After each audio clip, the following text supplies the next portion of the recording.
afternoon is Mrs. Carol Evans. Please welcome her. Thank you. Wow, this is working. It always surprises me when technology works. It's the time. It seems very loud to me, but anyway, apologies. Yes, I went teaching in Kenya, and the reason for that was my daughter-in-law went on a building program with a charity called Mission Direct, not last summer, but the summer before. And they had a wonderful time, felt it was so worthwhile. But Diana, my daughter-in-law, Diana Evans, is a teacher. She teaches business studies and IT at A-level. And she said to them, this is in 2014, I would like to do a teaching mission, but all your dates for teaching are in school time, so I can't go. So they said, we will run a special during the Easter holidays if you're interested. And she said yes. And she said to me, also an ex-teacher, would you come? And I just was completely gobsmacked and said, I don't think they'd want anybody my age. And she said, well, actually, if you read the blurb, their oldest volunteer to date was 88. Well, I'm not that yet. So I thought about it. I was completely surprised that such an opportunity would come my way, and thought, well, of course, I must do it. I mean, I'm a great believer that life is full of opportunities which you either take or you miss. And I knew that I wanted to go, but I was very nervous about it. And the point was, what was I going to do there? Well, I knew I would be going to teach, but, you know, you hear horror stories of huge classes and all kinds of things. So we really didn't know what to expect until we got there. But when I went on the induction day, they learnt that one of my specialities in teaching is needlework. And of course, that was welcomed with open arms, because to sew is potential income.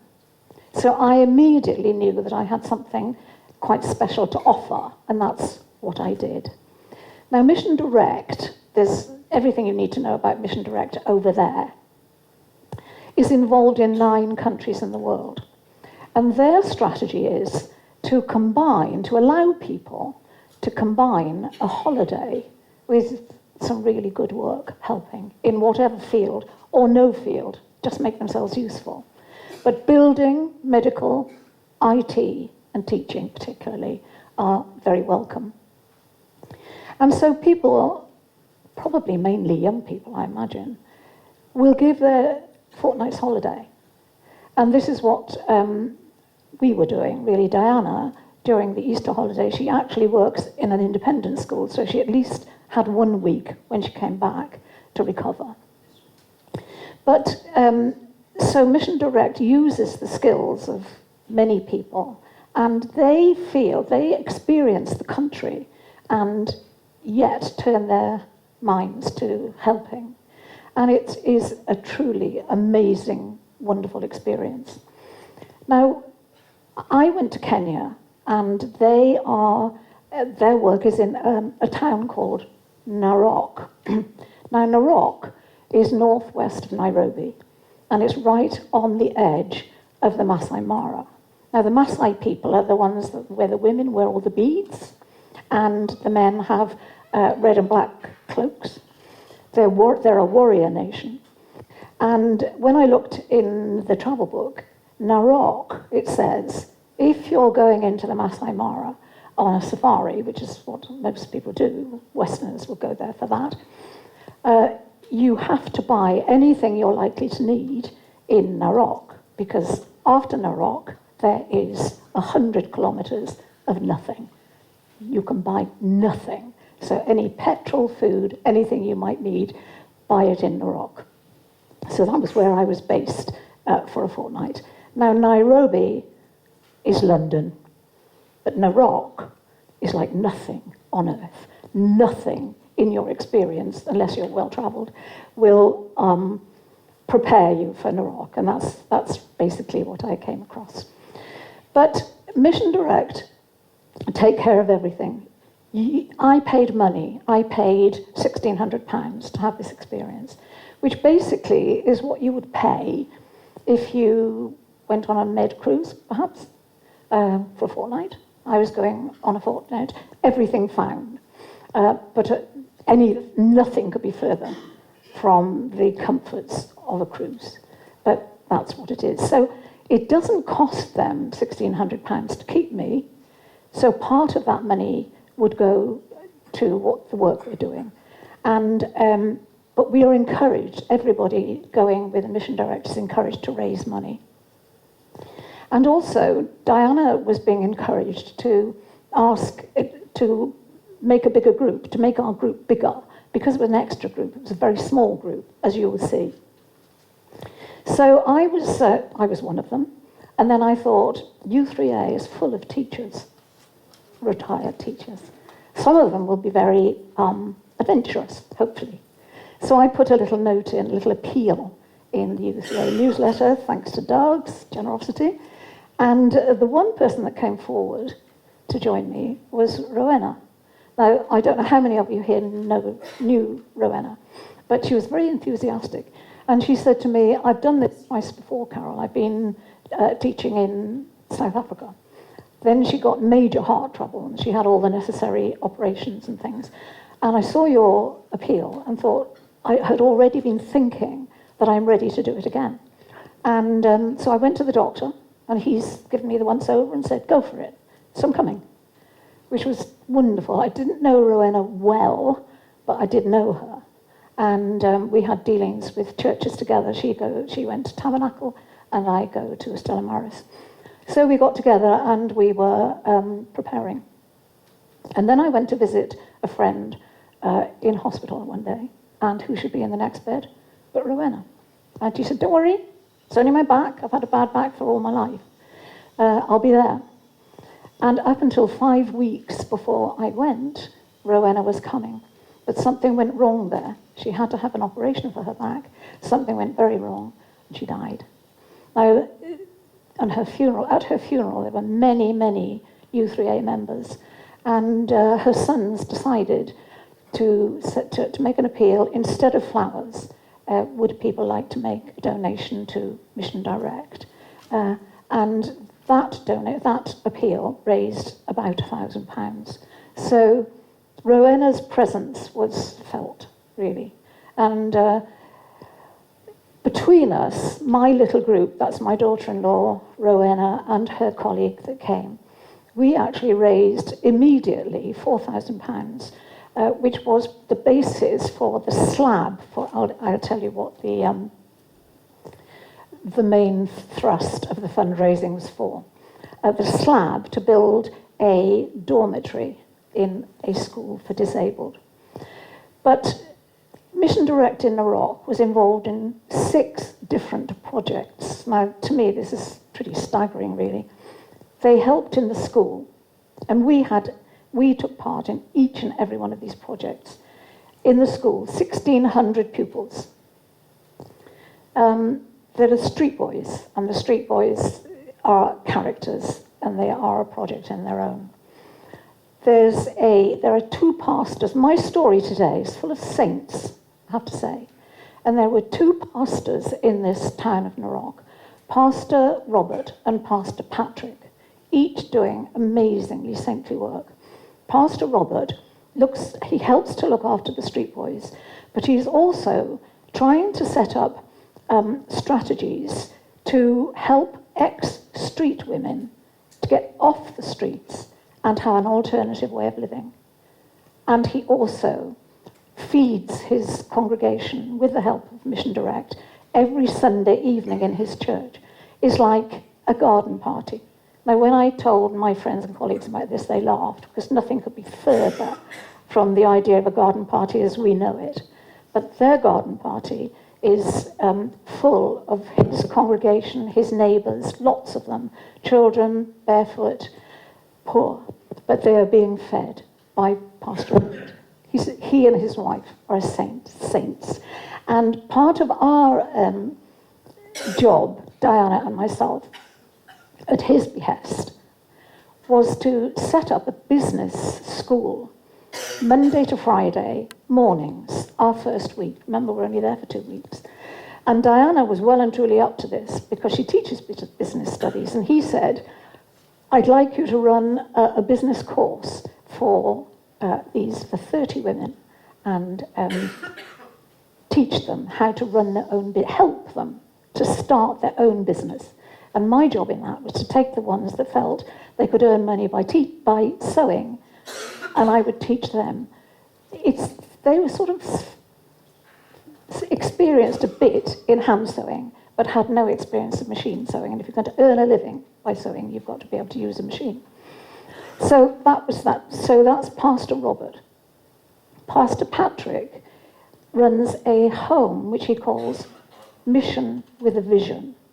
And these are rescued girls.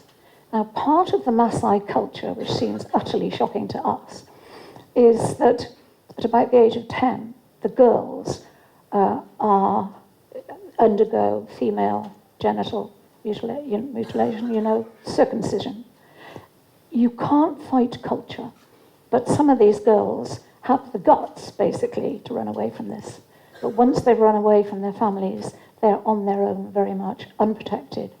The police find them, and they bring them all over the country, really, but in Narok, they bring them to Pastor Patrick, and he runs a farm, all self-help, and these girls run the farm, and they sell eggs, and they plants, and it's just amazing, and they're safe, because once they come to Pastor Patrick, they are, it's gated, nobody can get in, they're safe from their families, they're safe from danger, and they love Pastor Patrick and his wife, and he tries to get them educated. So that's Pastor Patrick, another saint. So we have the school, we have Pastor Patrick, we have Pastor Robert, and we have the street boys, and their feeding program.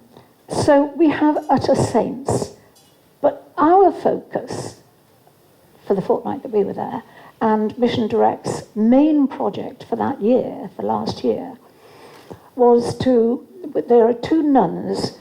One runs a home and school, a home next to the school for disabled children. And it's a real joy and a pleasure to go there and be with those children. It's been up and running since the 1980s, and it's running really, really well. They live there, and they're all disabled. And on the video, you will see 2 children with one leg, each with one leg, dancing, happy, wonderful. And that is in a place called Bommet. So that home is up and running with the help of Mission Direct. But there's an elderly nun called Sister Clemencia, who you will see, who it is her dream to run a similar home, but for disabled and abled together. She was given land in the middle of nowhere, and she said to me, if God wants me to run this home, it will succeed. If he doesn't, it'll fail. It doesn't look to me as if it's going to fail. It's basically tin huts in the middle of nowhere. They have teachers, the head teacher, very attractive young lady who's disabled herself. A lot of the disabilities are problems at birth, which would be no problem here, would be sorted out straight away, but of course not there. Their kitchen you will see and be shocked by, but they're quite happy with it. Everything is done out in the open. The classrooms have dirt floors, you will see it, and I've got photographs over there, amazing. But the difficulty there at the time was that the staff had to sleep in with the same rooms as the children. And so there's a great turnover of staff because they don't like that. So Sister Clemencia had asked Mission Direct if they would help to build a dormitory. And that's what we were raising funds for. And my little group and Rowena managed to get the slab to put the building on. By the time by the time the summer was finished, that dormitory was finished, £12,000, and furnished with the beds and up and running with wheelchair access. So what can be achieved is quite amazing. So in a minute, with Lawrence's help, I'm going to show you a 5-minute video which gives an overall idea of what we were up to. And on it, hopefully you'll recognise it, will be the school with its 1,600 pupils, who at assembly, outdoors, has to be outdoors with that number, and we took assemblies, we took 3 assemblies, our little group. So the school, you will see the street boys, they're just amazing and have such difficult lives, but they're such a joy to be with. You'll see Father Patrick and you'll see a sewing machine, 2 sewing machines. One I took out from here at great expense. Never, ever, ever do that. Never send anything out. It gets caught in customs and then you have to pay a fortune to release it from customs. Anyway, we found when we got there we could buy one anyway. And so we donated those to Pastor Robert's church and his group of women who were using those machines to generate income and are doing it. It is now up and running that, and it's working. And you will see Pastor Patrick, and you will see us dancing in his church. 2.5 hours service on a Sunday morning. Now, my grandchildren have done something similar to this with school, and my grandson said, "Grandma, you've got away lightly. 2.5 hours, doddle." But, and so you will see them, and you will see the girls, beautiful girls, dancing in his church. And you will see some of them working on the farm. And you will see one of my colleagues out there who had sponsored a girl. Nobody can go in a normal school, nobody can go without school uniform, and they can't go without being sponsored. And Jill had sponsored a girl the previous year, but never met her. And the year I was there, she met the girl who she was sponsoring, and there was a great meeting, quite very moving. It is extraordinary to think that in Africa, they can't go to school unless they've got uniform. And when I first heard that, I thought, what on earth are their priorities? Who in heaven's name cares what they're wearing, as long as they're getting an education? But then when I was there, I realised the school we went to with the 1,600 pupils, if the families had any money at all, they wouldn't be going to that school. There were schools everywhere. We passed schools on the journey all the time, each with their own uniform. They're businesses, and the successful ones thrive and the unsuccessful ones don't. But education is highly prized, obviously, but it's expensive. Now, these children in our school, their uniform hanging off them, some of them, literally hanging, which is where I came in. I felt very, very proud and useful because I could teach them how to sew buttons on and how to sew up rips. And they could see how much better it is to be wearing a uniform that's cobbled up together than having the shoulder falling off here. But I could see that while they were there in that uniform, in whatever state it is, they belonged. They left their poverty at home, and they belonged. You'll see all this on this video. The splendor of the King, clothed in majesty, let all the earth rejoice, all the earth rejoice. He wraps himself in light, and darkness tries to hide, and trembles at his voice, trembles at his voice. How great is our God? Sing with me, how great is our God? And all see how great is our God.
great is our God. Sing with me, how great is our God. And oh, see how great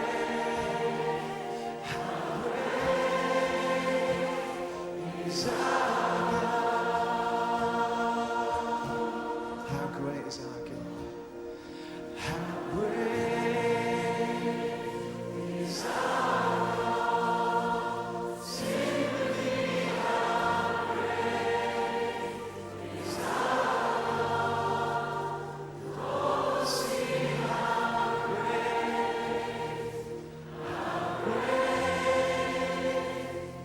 is our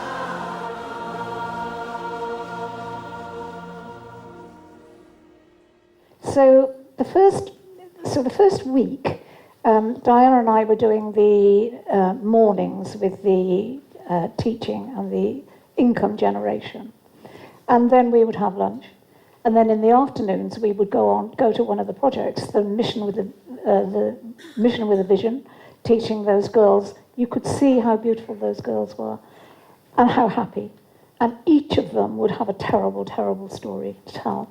Having run away. And then we might go to Pastor Roberts. On Sunday evening we went to his feeding program, or we might go to the school. And because when I gave up teaching, I had been doing special education, I asked to go into the special class just to see how they cope with their special class. Now, with 1,600 pupils and 60 in a class, it was very different, and there was not a sink or a tap in that school for either the staff or the children.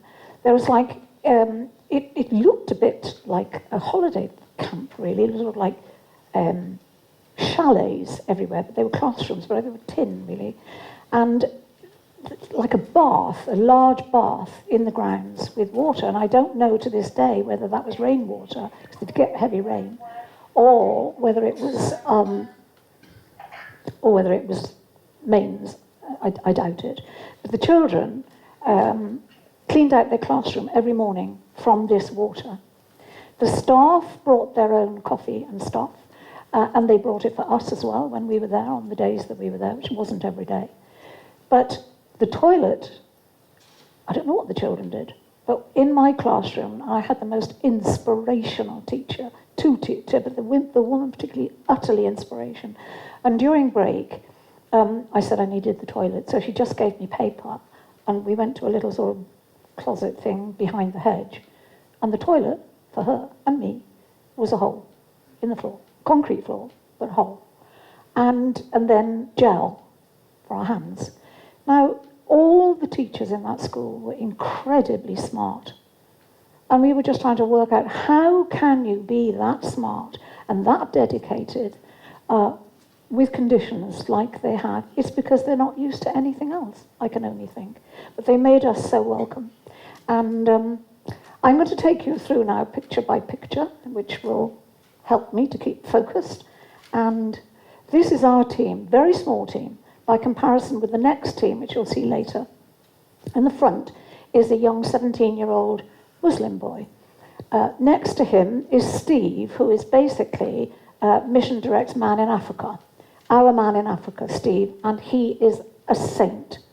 And the street boys absolutely idolise him. And the reason that Yassin came was that Steve, his parents run a Eastern restaurant in the village near Skipton, I think in Yorkshire. And he's very studious, very, he's a very good boy. His brother is a rebel, but that's slightly worrying, very, very studious. And Steve said, let me take him to Africa, bring him back a different boy. And my goodness, did he just do that. He is a whiz on mobile phones and technology. We all needed help with our mobiles and technology. And the street boys idolized him. And Steve allows the street boys to use his mobile. I was amazed by that. And of course, Yassin was able to help them, work them and all the rest of it. So he certainly went back a different boy. Beyond Steve is Diana, my daughter-in-law, And then next to her is Jill, the one who you will see later, saw on the video, sponsored a girl from last year. Then there's myself. Then there's Mary, who works with Diana in a school. And then we have 2 young people who were on a building program. They were doing the building, whereas we were doing the teaching. So that's our team. No, wrong one. Right. Now this is Narok. We might have problems with our refuse collection. There isn't any there. And you would just think, when I came, I have to say, when the minibus turned off the main road after the Rift Valley and came into Narok, first of all, one of the street boys caught sight of the minibus and saw Steve. Our windows were open. So we shouted, "Steve, Steve!" He goes probably twice or 3 times a year, I think. And arms in through the window, and by the time we got to the hotel, which was gated, there were about 10 street boys running after us. Now, I used to teach difficult boys of this age, well, a bit younger than that, I suppose. And as the minibus went into the gated area of the hotel, I thought, and these boys everywhere, all arms and legs, I just thought, what have I done? How am I going to cope with 2 weeks of this? And then they were just... Steve said, "Hang on, boys, we've just got to get booked in. We've got to get my friends into their rooms." All of them took our suitcases. One of them had one on his shoulder and happened to turn around just as I was there and clonked me in the head. And I thought, oh, but wonderful. I mean, I did think at that time I'd probably bitten off more than I could chew. And one of the organisers was taking us round Narok to see what was during that afternoon. And we saw all this. But by the time we were finished our meal that night, I just knew I was in the right place. And we were going to have a simply wonderful time, despite all this. What those cows, what kind of nourishment those cows get from that, I do not know. They must eat an awful lot of plastic, I would think. But then one day I was coming back from the school down to the hotel on my own, walking past one of these rubbish things, and because they're all over the place. But somebody had dumped a whole load of vegetation from the fields or something, and I could see why the cows are going for that. So obviously they're hoping for something each time. And this guy is selling, at the front, you can't see them, but there's machetes on sale. But look how neat it is. Look how absolutely neat. And presumably he makes a living. Those bridges across what is the river, except even at Easter there was no water in there, but it's making its way to the river where there is water, dirty water. But we had to cross that bridge. Now it's open slats. And I don't have a problem with that sort of thing, but I thought, this feels very unsafe to me, nevertheless. But what I want to the point I want to make about Narok is, you'd think with all that, and I don't know what the teachers have in their homes in the way of sanitation and sinks and drains and things, but it's so vibrant and happy and smart. And in the main street, which is just near where we are here, the girls are parading just as they do here, and the boys are watching just as they do here, and they're all so smart. And I think they know what they're doing. They're fine. We don't have to worry about them. That's our hotel, gated. Very much a kind of 1970s time warp, but great. Our rooms were fine. We had mosquito nets. We had quite a big bathroom. We had a shower that worked fine, hot water. We were told, of course, not to drink anything. In fact, we were told, don't bother with the typhoid injections because you're not going to drink anything. Mission Direct to give you all the water you need. But what did I do first morning when I woke up? I went into the bathroom and automatically cleaned my teeth after my shower. And then I thought, what on earth have I done? So I got the bottle and rinsed my mouth out. And then when we came back at lunchtime and I washed my hands in the sink, brown chocolate came out. And I thought that's been in my mouth. However, it was really fine. I have to admit that if I hadn't been able to come back and have a proper shower, I don't know quite how I would have coped. Probably okay. But so the hotel was fine and the food was fine. Menu very much like a menu that we would have had here at lunchtime, and plenty of it, and all the drinks that we could possibly wish for. This is Diana's team. in the business class. The girl in front of us with the big hooped earrings was quite a character because when I was doing my sewing class, with all those people in that room, I thought, where am I going to do my sewing class? There's no room. But we just moved it all out onto the veranda. Of course, we were pretty safe with the weather, although it did rain. And when it rained heavily. But so we set up the machines, you'll see in a minute, and that's where I did my sewing group. Now, all kinds of groups are going to happen there, and they had some really good ideas. The one thing they lacked, Diana said, was new ideas. What they were tending to do was to choose things like motorcycle parts. 3 men turned up. We were told 30 women, and we had 30 women, but also 3 men, and they wanted to run business selling motorcycle parts and servicing and stuff. And the girls had all kinds of ideas, you'll see in a minute. But that girl, she was outside in my sewing class, and she was very adamant that she wanted one of the bags that we were making, and she wanted it in a particular, it's over there actually, colour, black and white, made from a shawl. And I was thinking, yeah, she wants that, so she's going to have it. Turns out she wasn't in my class at all. She was in one of Diana's groups, and I thought, that girl's going to go far. She ended up having one to take home because I couldn't possibly refuse her. But I'm not entirely sure. I don't think that they were all ex-street women, to be honest, because some of them were older, and I think they were members of Pastor Robert's congregation. Didn't matter. Now these, here, I must tell you, these beads are all made from recycled paper. And it's a business that's up and running in Narok by a girl called Helen, who you'll see later. And Helen's story is, at the age of 10, she had to forcibly undergo the FGM treatment. And she was married. She doesn't know how old she is exactly, but she was married at approximately the age of 15 to a man in his 60s by the family. This is their culture. And she was wife number 3, and the others were not kind to her. And she had 3 children. But at some stage, she knew she had to get away. And her mother was sympathetic to her unhappiness. But once you run away, you are absolutely on your own. And so she was desperately trying to persuade her to stay. But in the end, when she knew that was a hopeless case, she helped her escape. She had to do it, apparently, without her children at first. But she's got her children now. And she came to Narok, and she set up a business here. And now she's got her children with her. She also has saved her own sister from the same fate, and she cares for 8 street boys.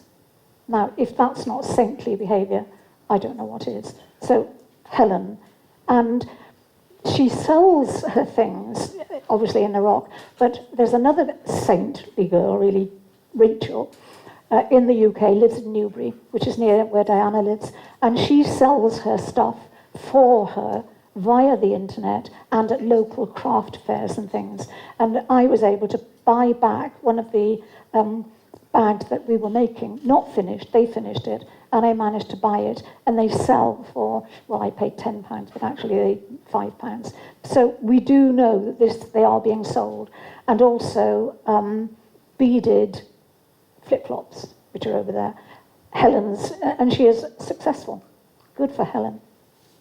This is my sewing class, and that is Esther, the wife of Pastor Robert, who does the feeding program, which we helped with.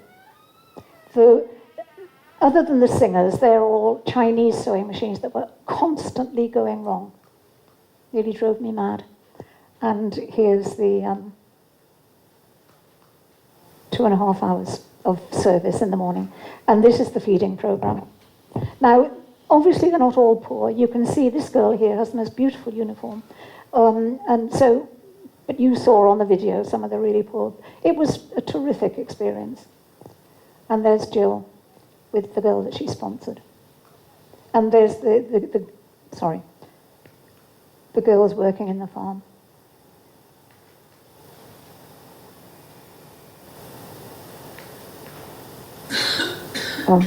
Now those, I'm not quite sure what I'm doing here.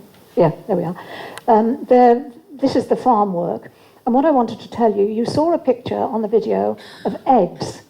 And Diana had come to this group one afternoon, and Pastor Patrick was taking her and her other colleagues back to our hotel in a pickup truck, big pickup truck. You saw what the roads were like.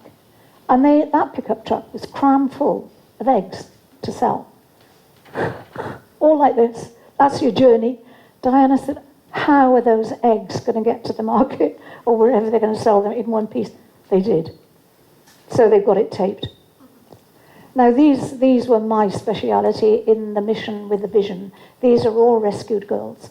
And this is at the end of our little session. We'd done quite a bit of learning about how to sew with the machines. We didn't have time to sew anything specific, so I gave them each a large piece of material there. They were going to make them into whatever they wanted to. Look at them. Look how gorgeous they are. The very tall one, second from the right. The spool mechanism, those of you who sew, had gone wrong, and I couldn't put the cotton on the spool, and if you can't do that, you can't use the machine. So I was tearing my hair out, and she came back from school, and she said, oh, I'll fix that. Where are the nails? Nails? Hold on. So she went off, and she got some very long nails, put the spool onto the nail, put the nail against the wheel, the treadles, by the way, no electricity, obviously, against the wheel, held it like this, pedalled away like mad, and the spool got done. And I thought, this is total ingenuity. I would never have thought of that. She fixed it for me. Wonderful. Now, this is the disabilities, the children with this is the school that's been running since the 80s with Sister Lena. And the little boy in the blue and the girl in the pink, both of them with only one leg, moving those legs on what they got left of the stomp, and they're so happy. What they're doing, they have the television on with some crazy British comedian, and he's just joking and messing about, and there's music playing, and they're dancing to it. And it was just a joy, a joy. Now, that actually is a video, it isn't working. Now, the fundraising that we were doing with our money to build a dormitory for Sister Clemencia, this is what it will be, this is what it aspires to be. It's smaller rooms, 4 rooms, but this, each child has a space of its own, as you can see. Now, this is our first weekend. We'd done our business school. We'd been to visit all the projects, and this is Saturday, and we're in Joy Adamson's place, which is in Kenya. It was quite a 2-hour drive, and it was quite an early start, and I was so tired that I thought, I really want to sleep in, to be honest, but no, up we got, and what a wonderful time we had. It's a very, very elegant Joy Adamson, obviously not there anymore, obviously died, and her husband, but a very elegant lodge to stay with some beautiful grounds and wildlife, and it's right on the lake, so we were taken around the lake. Incidentally, the Friday afternoon before that, when we'd done all this work, I was so tired, but I didn't want to miss anything. But the Friday afternoon, we were going off to one of the projects at about 3 o'clock. We'd had our lunch, and I just thought, I don't know whether I can do this, but then I would. But suddenly, well, not suddenly, there was a storm, an almighty storm, like you've never seen. Well, yes, you probably have if you've been on holiday abroad. And there is no way we could get out of the door. And it went on for hours, and the electricity went off for a bit, and then it would come back on again. And the only thing that we could do is go back to your room. And I just said, thank you, God, because I could recharge my battery, had the afternoon off, and I wrote my journal.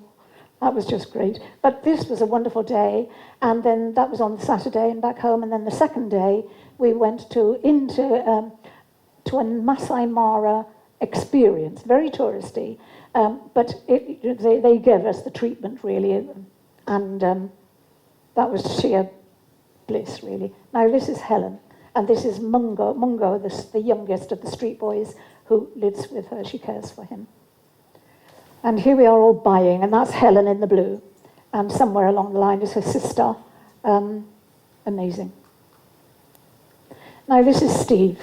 You can see, now the street boys idolise him. He is a saint. He's married, lives in Yorkshire, But his wife wants nothing to do with any of this, but she's very supportive. He used to teach difficult boys, and so it's really a natural progression. Now, he has, even I think that time while we were there, got scabies from the boys. He's had it before. It's very easily treatable, but it's easy to catch as well. He doesn't care. And when he goes home, his wife says to him, "Oh, Steve, what have you brought back this time?" But that doesn't put him off. And he's also bought himself, Mission Direct are also active in Sierra Leone. Sierra Leone, of course, had the terrible Ebola, but Mission Direct was involved there before that. And the problem before that were the boys with Kalashnikovs. So the big work there is to deal with these boys and try and rehumanize them. And Steve was telling us that there was a man there, very, very bad man, in the Civil War, and with encouraging the boys to do unspeakable things to their fellow men.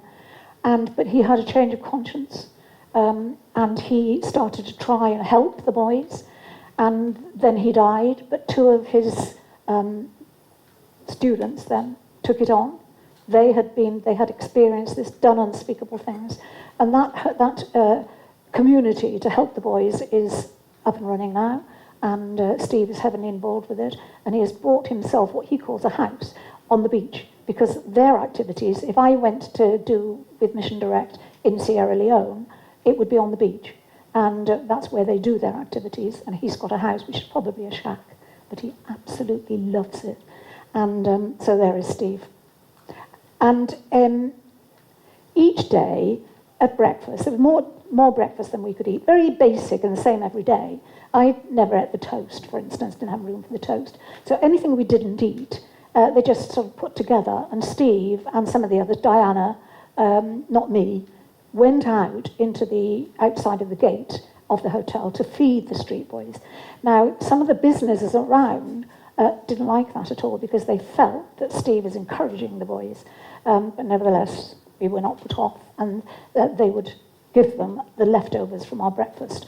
But this is a cafe in the Rock who is happy to give each of the boys that plate. That's like a mealy stuff, solid, with very nourishing stuff for £1 each. And 20 street boys each evening were fed by Steve and Mission Direct. And Diana was saying to me, "Carol, it's not a restaurant or a cafe that you would ever set foot in." But it's wonderful. It's great that the boys can do this. Now here is Sister Clemencia, and she has had a fall since she started her project. Those are some of the classrooms behind, and she's got a stick herself. She's another saint. Now this, the head teacher, Elizabeth, we're under a structure there, very rough, as you can see, and the reason for it is that the building men put this together while we were there, that we were only there for a day, to shelter us from the sun. So they called that the staff room. And you can see Elizabeth, and that's the staff. And she lives in what amounts to a hovel just round the corner there. The other men at the back there are just outside the kitchen. You can see in the background the dormitory taking shape. And here that's the existing dormitory. So you can see the need. Classrooms. Now these two live in Bristol. They were both widower, and this month they've had their first wedding anniversary, and they have dedicated their lives. They give 6 months of the year to Mission Direct, but they pay their own way. They take no money from Mission Direct, and it's just two more saints in my story. That's the slab. So they're not in proper order, really, are they? And there it is, only 2 weeks later. Now, the two young people in that photograph helped with that, but they are working with contractors. They're not doing it entirely, people who know what they're doing. And then here we are. This is at the end of that. We had our last night was, next to last night was in one of these glamping tents. It looked like a little cabin. But in point of fact, the wooden bit is only the veranda and the steps. You go in, it's a tent. Well, the bathroom in there was better than the bathroom of the hotel. Stunning. And so we had a safari drive at sunset, and then early in the morning, the following morning, at sunrise. So that was our holiday bit. So we did very well. Now, when Rowena died, and at her funeral, her two boys said to me, we were in the flat, we found some T-shirts which Mum had already collected for Africa. I said, that's fine, Ian, we'll transfer them from your boot to mine. Well, there were 4 huge parcels of these things. Don't know how many there were, I didn't count them. Put them into my car. But of course, allowance for your travel allowance when you're going out, we had double. Well, we had 2 lots of 20, which I couldn't really understand because you normally get 23. So that would have made 46. And I think it was because we were going via Istanbul, and Istanbul would only allow 20. Well, Rowena's T-shirts were 12k, so kilograms. So, but look, we took them to an orphanage, and they're in 2 teams, ancient Brits and Saxons. And so this is boys' orphanage, and very, very well received. Wonderful. Now here we are in the school.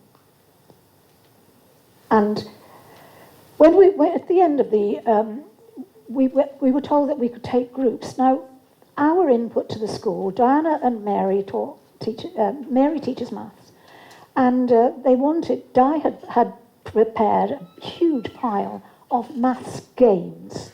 And the idea was this school is well run, very well run, but it's like a boot camp. What else can you do when you're a class of 60 at a school of 1,600? But we are used to having games, reinforcements of what you learn by rote. So Steve had persuaded the headmaster that we could be useful by showing the teachers how they, after exams, and the exams were there our first week, after exams when the pressure was off, that they could reinforce learning with games. Well, they were very, very sceptical about it. And they needed to persuade the teachers. So those teachers whose day starts at 8 and finishes at 4, to give up their lunchtime to do these games, and they were playing these games with Diana and Mary during their lunchtime, and they were ending up laughing and could see the value of this reinforcement. So they were putting it into practice in the classrooms, but you can see the desks. They're not flat. So you try throwing a dice on a desk that isn't flat and very narrow. It's a laugh. But they had the idea of turning them back to back, which made a bigger area. And it really worked. And we hope that, the hope is that when we go back, that they will continue to see the value of it and give the children the experience of this. Learning by game. This is my class. Now, these children, in my special class in Canelli, I had children who were just slow. And by taking small groups out, you could bring them on tremendously, and it was a great thing. Here, these children would all be in a special school. There's no way they would be in a normal school, but here they are in a normal school. But those 2 adults there are inspirational. And 2 of the girls in that class are 21. And you just think, thank goodness they're still there at 21, because heaven help what would happen to them if they didn't have school to go to. It just, the mind boggles, really. And they were lovely, and I'm just going through it. My project with them was the story of the elephant's child in the great grey, green, greasy Limpopo River, all set about with fever trees. And obviously they hadn't enough English for that, so the lady teacher was translating, and she was acting it at the same time. It was a terrific experience. But there we're going through a book called Watch Out, and you can see by their faces that they are totally absorbed in that. Now, with all the uniform being so ragged, I asked the headmaster if I could have groups of senior girls, and if I could teach them how to sew buttons on and how to mend rips, then it would, like a pyramid thing, they could carry on. Yes, he said, you can have 20. Well, I didn't. I had a whole class of boys and girls, and 60. And 50, sorry, in my class I had 50.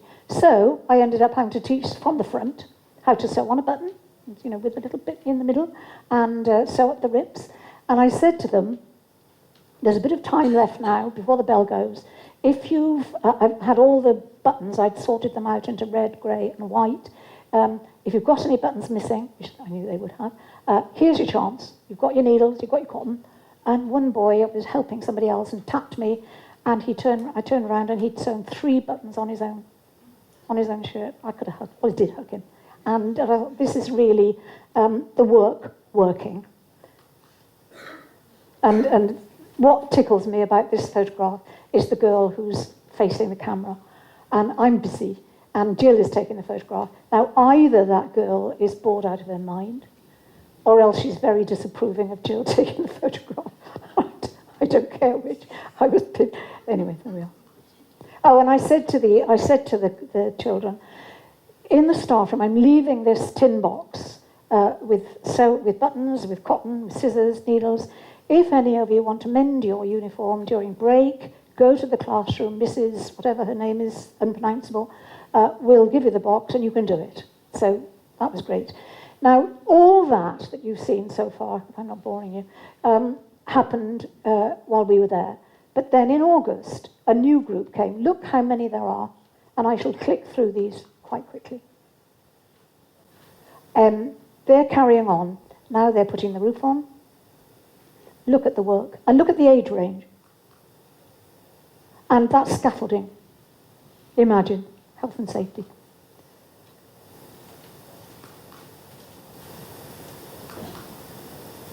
And the roof is on.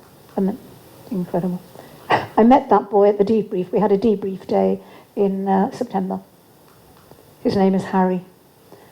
Coming along. And this, remember, cost in the end £12,000 in total. And I'd love to have had a go at that. I've never done any plastering.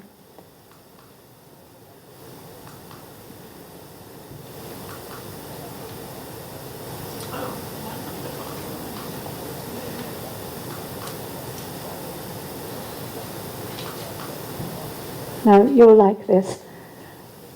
Steve was determined that although Rowena couldn't be with us, she would be there somehow. And so this plaque was made. This dormitory was constructed with the support, kindness and hard work of Rowena Millwood and her friends. We are better for your efforts. Nakapilli School, July 2016. What I failed to tell you, was that in July, Rowena's 2 boys, Ian and Alan, decided, Ian twigged that in Tenby they run a marathon, and that they were going to run this marathon for this cause. And we were £4,000 short of the 12,000 to finish this building. Just us, really, not Vision Direct, but just our group. And yes, because we'd raised 8,000, 4,000 for the slab, and the rest for the rest. And they raised with their marathon just under £4,000. So basically, give or take, all this, the money for this particular project was raised by Rowena and ourselves, and we are very, very proud of that. So, and Rowena's boys. I thought there was one more, but there isn't. So that really is the sum total of my experience with Rowena's money and our own. And people always ask about the weather, so I'll just tell you, when we first got off that plane,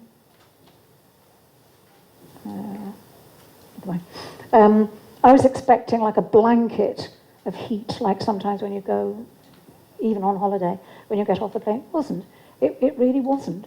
And it was never a problem. Of course, we were in most of the time. But when we went to the Nakapilli School with Sister Comencia, that was a boiling hot day. And that's why they had to develop what they call the staff room and build this thing to keep the sun off us. But we didn't wilt. It's really surprising. I don't know why. And the other little bit of news is that those roads that you saw in Narok, which are all, I mean, you've never seen anything like it, was because in 2014 they'd had they'd had flooding. We had here, and major damage done in other places, not here.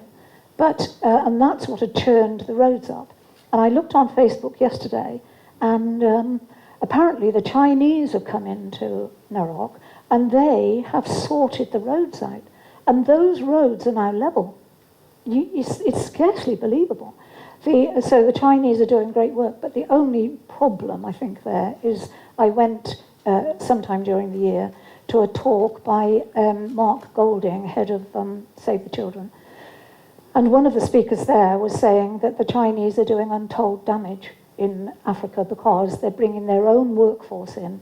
They're not using the locals, but they are using the local materials, which is precious to them, and they're fairly unsympathetic in how they quarry and excavate and stuff. So although there's good being done, there's also problems.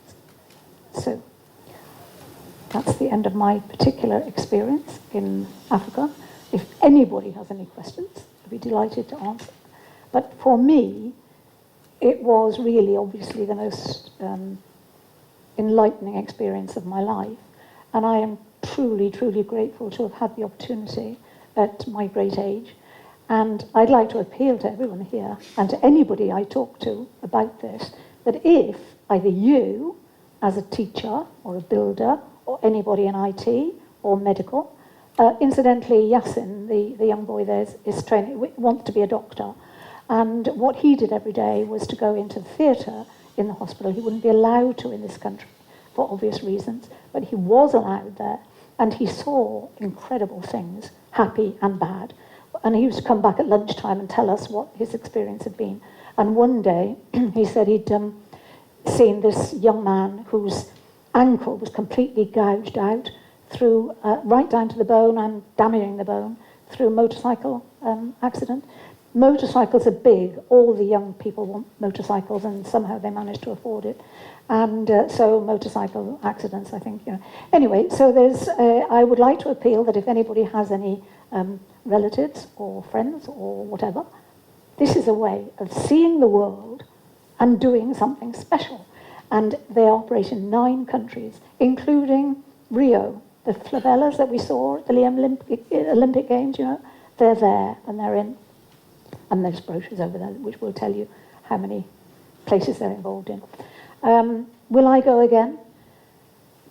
Probably. I'm not writing it off, but probably not, because I've since developed a hip problem, which has always been there, but it's now really quite bad.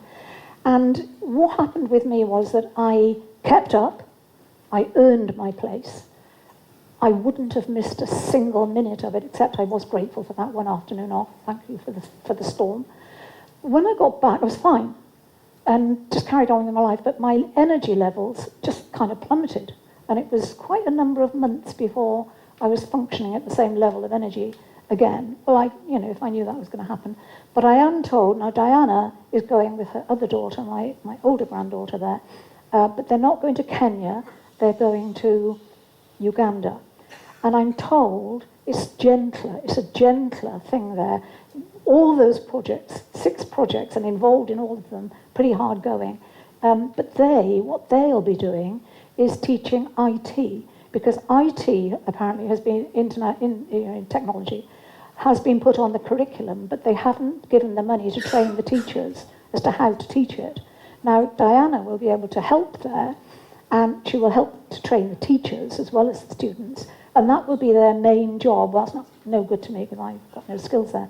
But my granddaughter is a whiz, an absolute whiz on anything to do with social media. So, and that's her job actually, she's doing an apprenticeship. So they will be very, very useful in that respect, and I don't feel that I've got those skills, but I still haven't quite written it off, and Diana is trying to persuade me to go, so I don't know, really. I think that's basically it. My big thing is not to forget anything important.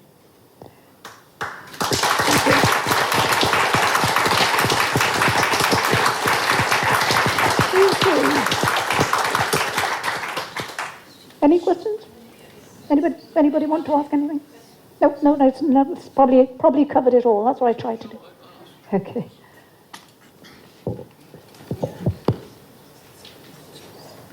Hello?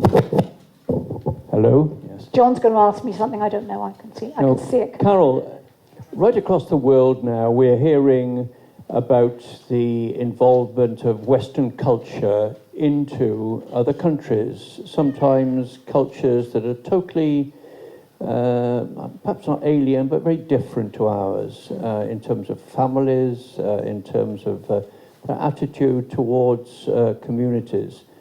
Did you feel when you went in there right from the beginning that you had the support of the local, what we would know as the local councils, the local governments, all those who were around you? Did you feel welcomed? And as a result of what you've done, do you feel that this will now continue into the future and there will be benefits from what you're doing? I do, we are in contact with Pastor Robert and the income generation, and they're running their income generation project as a cooperative. So the individual women who are doing the sewing, for instance, and anything else that might have been taken up with Diana's business course, it is running, it is happening. So yes, we didn't have anything to do with the dignitaries. Steve and the head office would have arranged all that. But particularly when we were in the schools, the only thing is, I felt slightly uncomfortable because anything that we might be able to offer, why should we? I mean, who are we to offer anything when they're running that school so well? We are not used to running classes of 60. My final teaching practice when I was training was 54. And that was an awful long time ago, and I managed. But we haven't been used to it since. And running a class of 60 in anything but rote and working from books, it's impossible, really. But using the games to consolidate what they learn, we felt was very good advice. In my situation in the special class, I didn't feel that I could teach that lady anything. She was totally inspiring. And her classroom, unlike all the others, was full of pictures. The others, as you can see, are not. But yes, and the mission with a vision, the girls, they loved us. And when you saw on the video them playing Ludo or Snakes and Ladders or something, they had actually no experience whatever of throwing a dice and moving on that number of places. So basic to us, unheard of there. But of course, their culture of FGM is horrific. But of course, it is beginning to change. In fact, I think it might even be illegal, but it isn't. You can't knock it out, you see. You can't possibly stop what's been going on for thousands of years. But I felt very welcome. The only thing was that I must admit, the traders that are around the hotel did feel they didn't want us to have that involvement with the street boys. They don't like the street boys because they have nothing to do all day. Now this is where Steve comes in. When he is there, he occupies them. But the other thing is that he stresses hygiene. And in our rooms, in our bathrooms, we were given soap, obviously. And each day we took that soap and gave it to Steve, and they gave us another one. And Steve gave it to the boys. And Mission Direct housed those boys as much as they can. While we were there, I think 10 of them he'd find some sort of room but what they did for water, well, they just have to take the soap to the river. But, so from that point of view, another interesting point, really amusing bit was just outside our gated hotel, there was a shop. It was not a shop, a snooker hall, tiny and dark, but it was painted green on the outside. And there's another word, it isn't snooker, and I can't remember what it was, but it said, say it was snooker, Evans Snooker House. And my husband plays snooker. So, of course, I took a photograph of that just outside our hotel. No, and the other thing, we sent out, I took a lot of material and cottons and buttons and things, took them in my luggage. But they wanted to be able to sew school uniforms. This is one of the things that the cooperative will be doing, making school uniforms. And we needed to buy it. Well, we had money. We all had money. We all took money that we'd raised. So Esther and a couple of her women took me to a shop, and we were able to buy. We were able to buy anything. They were tin shacks, and not like shops we know, but then it's just like everything else, really. So we were able to buy even scissors if we wanted them. So, amazing, really. Great. Are there any more questions?